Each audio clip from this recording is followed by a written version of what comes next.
it's peak time from now to probably early January for concert announcements next year. And it just makes me wonder, what artists are going to move up to bigger venues? Who's going to be finally headlining arenas? Just because there's a lot of people that blow up pretty fast. And I say this because I predicted, artists headlining arenas correctly a couple of times before.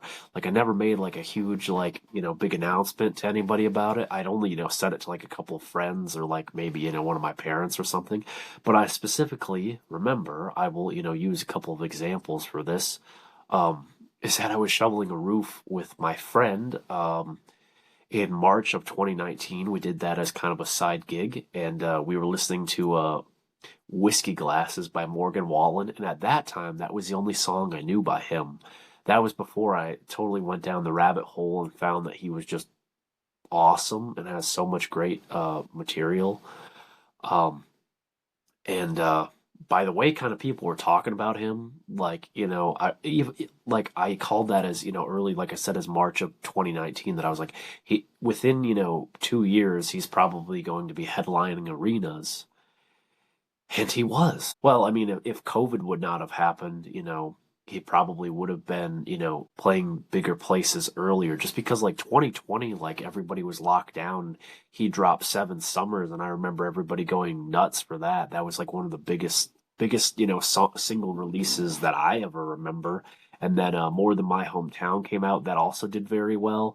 Not as big as like Seven Summers was when that first came out. That was just huge. And then 2021 kind of got off to a rough start for him, and then he took most of the year off from the road. If what he did had not happened, he probably would have been doing arenas in 2021. So my guess would have been right about 2 years. So, but anyway, that he ended up doing his first headlining arena tour in 2022, the Dangerous Tour, and that was where I saw him. I saw him at the Resch Center in Green Bay, I believe, on Thursday, April 29th, and he had Ernest open for him and Larry Fleet. I was not familiar with Larry Fleet at that time, but I liked the set that he played. I wished it would have been Hardy with Morgan, but it was kind of cool to get to know somebody else. So that was kind of cool.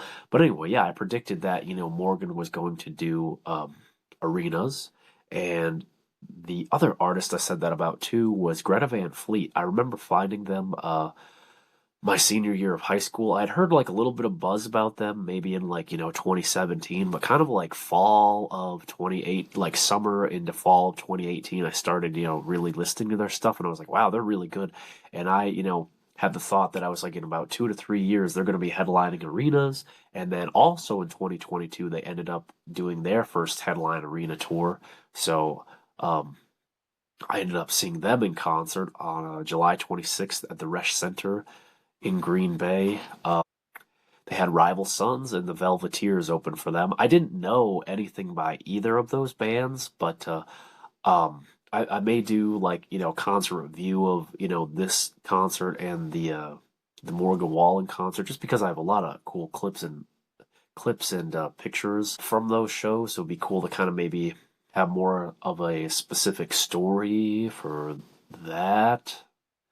But anyway, the Greta Van Fleet show, I thought it was so cool. The Velveteers, and that they had two drummers. I'd never seen anything like that, and that she was just playing the baritone guitar. I didn't even know what that was at that time because I couldn't tell if she was playing a guitar or a bass, and I guess that's kind of like a mix of both of them. And I just thought they were really good. And I thought Rival Sons was decent too. I didn't previously know any of their stuff.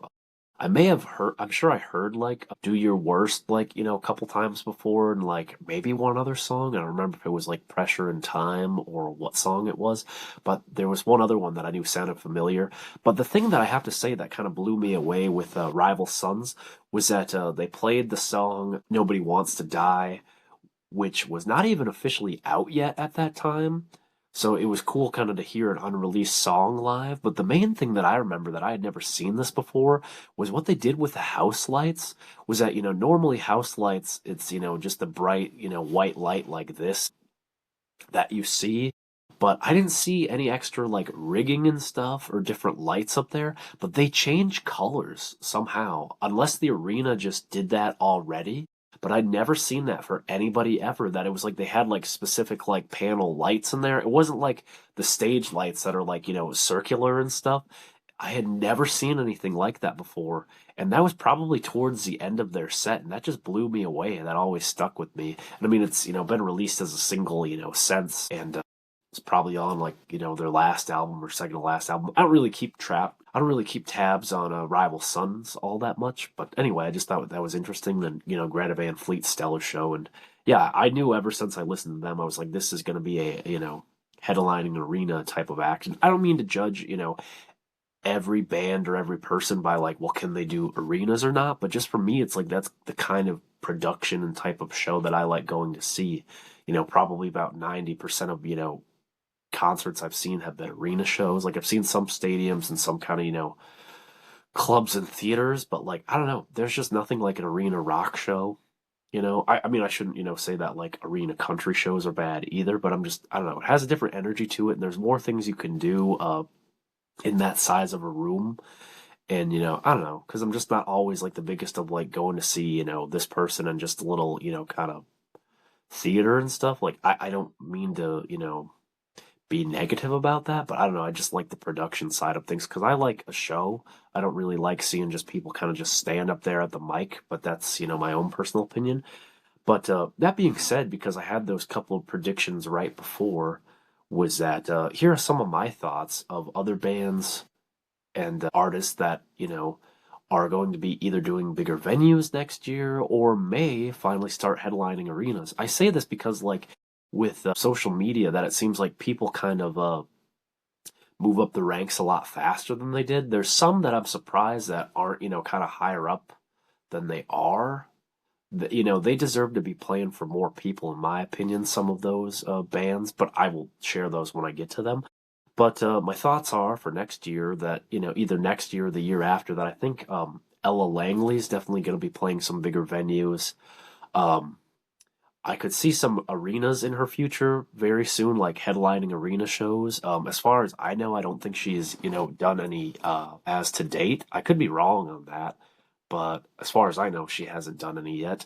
So I could see that of her doing arenas in the next couple of years. Probably the first step would be like probably theaters first if she doesn't jump to arenas, but sometimes they do, kind of skip some steps sometimes, and then I'd say Megan Maroney will also for sure be doing arenas next year because she did like kind of some and then some bigger kind of like theaters and things. Or she like did Radio City. I mean that's again kind of more of a big theater, but I was like I could see her doing Madison Square Garden next year and some kind of other venues like that size because she's really popped off a lot because her and Ella I would say like the albums that they have out like pretty much all the tracks straight through are just kind of masterpieces in my opinion. I think they're just really, really good. So I'm curious to see what the future holds for them. Really, a band that I would really like to see playing bigger venues would be Dirty Honey.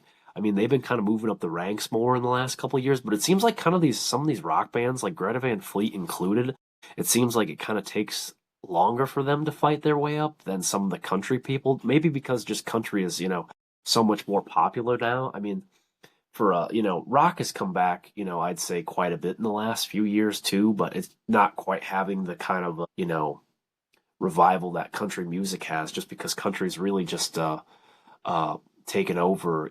More people wanting to go to Nashville. I was there once. I loved Nashville, and I'd like to go back again. But it might seem kind of bandwagon at this point, but it's just like it's a great city, and I love music, and I really enjoyed being there, and I'd like to go again. But some of these rock bands, it seems like they still have to really, fight their way up, and I don't really get it because they deserve more respect than that, in my opinion. So I see Dirty Honey maybe playing some bigger theaters. I would love to see them do some arenas in the next couple of years. The other one that's been kind of grinding it out for even longer than Dirty Honey is the Struts. And I thought of the Struts because they toured with Dirty Honey. Dirty Honey opened for the Struts this year. Seen both Dirty Honey and the Struts at different, headlining shows. And yeah, the Struts, like I said, they're just so damn good. And I had never heard of them until like think I was on my way back from a trip in 20 in the summer of 2018. I think it was July, and Sirius XM on one of the channels was playing a Foo Fighters concert live at Madison Square Garden. They were live streaming it, and the Struts had opened for them. And I didn't hear the Struts set, but I remember hearing Luke Spiller of the Struts come out and do Under Pressure with Taylor Hawkins, and I thought that was awesome. And then I think later on, like maybe Eddie Trunk or something played like a Struts song or two. It was probably like Body Talks or something. I thought it was, pretty good, kind of different. And then I, discovered a lot more of their catalog. But anyway, I feel like the Struts deserve more respect than they get, and I think they should be playing for a bigger crowd than who they are playing for. So in the next, couple of years, I'd love to see them, finally get a headlining arena tour. It doesn't make them a bad band if they don't get that. For any of these artists, it doesn't make them bad. It's just my own personal thoughts. I would love to see them get to that level tours. But anyway, Black Stone Cherry is who I'm talking about. I've seen them twice open for other bands. I saw them open for Steel Panther in Green Bay, and I didn't know anything about them. I just heard people in line who I was talking to. They said that they were, pretty solid. And yeah, I thought they were really damn good. I'd have to say probably like top three like best opening bands of all time that I've seen with Black Stone Cherry. And then they also opened up for Leonard Skinner and ZZ Top, which I didn't think they were bad then, but they only played for like 15 minutes and they really rushed through their set and they started like a couple minutes early. And I wasn't even like at my seat yet. So that kind of, pissed me off a little bit because I wanted who I was with to be able to, kind of witness Black Stone Cherry in person. So I don't know, because opening up for Steel Panther, they probably played for like a half hour, 45 minutes, and I just thought they were really damn good. Also, I guess too, for when I saw Steel Panther was in a, smaller venue, because obviously with ZZ Top and Leonard Skinner, that was at an arena. That was at the Resch Center. Just, a different thing. Anyway, I would really like to see them do arenas eventually. I don't know that they've done any headlining arena shows as far as I know. Again, this is just to my knowledge, but they, should be playing to bigger crowds, I think, I think Gavin Adcock's going to do arenas within a year or two. If he doesn't get there next year, he's going to be doing bigger theaters for sure. I think he's just got a lot of fire with him, and I like that a lot. Kind of like that, kind of real rebel soul. And I like that he's, does the rock kind of country stuff. That's my favorite kind of country. I'm not as big on like the, twangy kind of stuff. I don't mean to be any way by saying that, but it's just like rock and country are my two favorite genres, and I just really kind of like the blend of that and good electric guitar in there. Just kind of, hits hard and good solos. Um, Let me see. I think Maddie and Tay, honestly, because they have a fair amount of good material too. But the thing that I think will hold them back is that they don't play a lot of shows. It's probably also too just because, they're moms now, so it makes it a different thing. I don't know that they really ever did a ton of shows anyway, but I would love if they, did some bigger theaters. I would love to have them to see them do, headlining arena tour. But for what they would pull, and I don't mean to be disrespectful by this, they probably have to have, like three openers, for each show for them. But, which I guess does make more of kind of a fun evening out of it. But I kind of like no more than two openers for a concert. Because unless you're at a stadium show, it's kind of just a lot to sit through. If you have because it kind of feels like almost like a mini festival in that way. And if you're not as big of a fan or as engaged with some of those other artists, like you're just waiting for the headliner that you're there for, most times, not every time, but it does happen. So anyway, I would love to ever see Maddie and Tay do some bigger venues. I think Lauren Watkins will be doing some bigger theaters, I believe she was opening for Zach Top, and he kind of really shot up real fast too, just because he's, headlining arenas himself, and he did Red Rocks. So it was like, it's hard to ever totally get a grasp on like who will get to arenas and who will not. But I don't know. I like to see Lauren Watkins, possibly, and I could see Mackenzie Carpenter someday. Maybe I still put Lauren above Mackenzie. Honestly, I like Lauren a bit more in her, music. Treaty Oak Revival, I guess they've already done, some arenas headlined, but I think probably next year they will kind of do kind of more of the bigger market arenas and themselves, a nationwide tour like that. They've really been moving up the ranks this last year too and making a lot of noise. So I only know really a few of their songs, but I think I'd like to see them because again, that kind of country rock type stuff I enjoy a lot. The main band that I wanted to talk about was The Warning, and I'm wearing their shirt today. I think they are just badass. I really enjoy them a lot, and I really enjoy The Warning a lot. I found them like a few years ago and stuff, and I even ended up buying their Error album, and I just think it's, like a masterpiece all the way through. And I actually even have a poster on my ceiling of that. Yeah, I would love to see The Warning doing arenas and stuff. They've been doing kind of some bigger and bigger shows, bigger theaters and things. And I think they even recorded that concert movie that was in Mexico City that seemed kind of just like a bigger auditorium. But I could totally see them doing some arenas, like coming up, or maybe even amphitheaters too, like in the very near future. They really kick ass, those girls do. I really enjoy their band a lot. I've never they've never come, close enough for me to like go to see them, or I've never really, had the opportunity. There were a couple times where I, could have driven to possibly see them at Summerfest in Milwaukee, but that was kind of about it. But I think they really deserve their due and to play for bigger and bigger crowds because they're very talented. They're a really good band, and yeah, they're awesome. The other band that I would say I think should be playing for bigger crowds than they are. Again, it's, me just nitpicking, and it's not knocking them or like saying they're a bad band. I just think they deserve to be up a notch higher than they are would be Hailstorm. Hailstorm is playing some, kind of bigger venues, but like it's always like kind of either opening for somebody or they're doing like kind of a co-headline thing because it's like they won't like play like a main arena themselves, but then they'll be at some like random festival or like a fair or something like. And again, too, I'm not trying to put them down. I'm just saying like they have enough stuff of what I've heard that they could hold their own of doing a headlining arena tour. I'd really love to see them. I have not seen them yet, but um, and then, lastly, of the artists that I can think of right now, and this is again not a knock at any of these, is the Pretty Reckless. I think they really have a headlining arena potential. I mean, but who knows if that would be quite a bit down the line, just because like look at Shinedown. I mean, they've been touring aggressively for years and years, and they kind of only in the last few years really started kind of doing the big arenas themselves. Correct me if I'm wrong, but that's from what I understand. It's only kind of been the last few years, and especially like the this last tour that they did, Dance Kid Dance, was like just the main arenas. Like they played, Madison Square Garden for the first time, or at least headlined it. I don't know if they ever opened up for anyone before there. But yeah, the Pretty Reckless definitely deserves to play for bigger crowds and I think more respect than they get. Just because I think a lot of people be like, oh, that's the girl from The Grinch, and then just kind of like laugh about it. But no, she takes music very seriously. And you could tell that, her and her band are having fun up there, but just like they make really good music, and she's a very talented singer. And I thought it was a great concert when I saw them. I just wish they would have played longer, but, that's again just kind of a nitpick.